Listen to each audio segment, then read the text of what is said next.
I'm an islander. No, I'm not. I'm from Florida, though. My singing is not that great.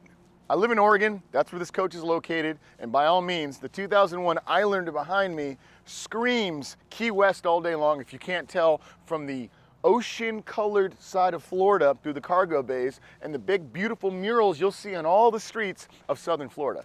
However, this coach wasn't built in Southern Florida, but it will make you think about it all day long.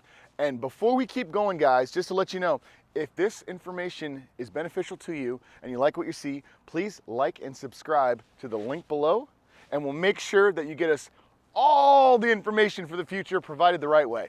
Let's go inside and check out this motorhome. Come on, guys. So for a 2001, it is generationally appropriate from the design and the coach. I'm 37 years old, so when this coach was built, I was about 16, 17 years old, and I will tell you right now, at that time I was probably hanging out with my grandparents, and this reminds me a lot of hanging out at their homes, which was awesome because it's real wood cabinetry, it's the big plush couches, and you know, just like hanging out at grandma's house, you get that grilled cheese sandwich, you get that little cup of juice, you hit the couch, and you take a nap because it's cozy hanging out with the family. You know that. So this will take you down that nostalgic lane of thinking about family, especially if you're a new generation RVer.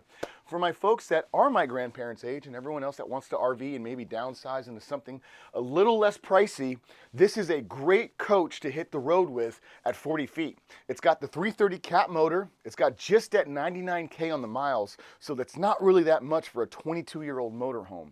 And the condition, as we go down the galley space, you can see is in great shape for, again, the year of the coach. Granted, the carpeting is aged, so with like any motorhome, that's probably something to you guys as a consumer to think about maybe changing out, but that's up to you on the condition, you know, fair quality idea set. Booth dinette's pretty large. You got that wide base table. It does drop down, so if you needed the extra sleeping space, you could use this. The couch on the driver's side that the camera can pan over is also a sleeper couch that does open up. So there is multiple sleeping areas for other people when they join you on the RV adventures, grandkids, or just friends hanging out. Double door fridge with the ice side and ice maker. And back down nostalgia lane, you get that big giant shower with the tub. So that's pretty cool because if you do have animals and they're like your kids, you can wash them in the shower bath. Or if you have grandkids visiting or small toddlers, it's another option to be able to sit back on the wall and wash the kids comfortably in there. The toilet space is opposing into the hidden secret closet door. So once you close this, you can see that the toilet area is out of way, out of space, out of mind. So you have full usage in the galley of the bathroom area.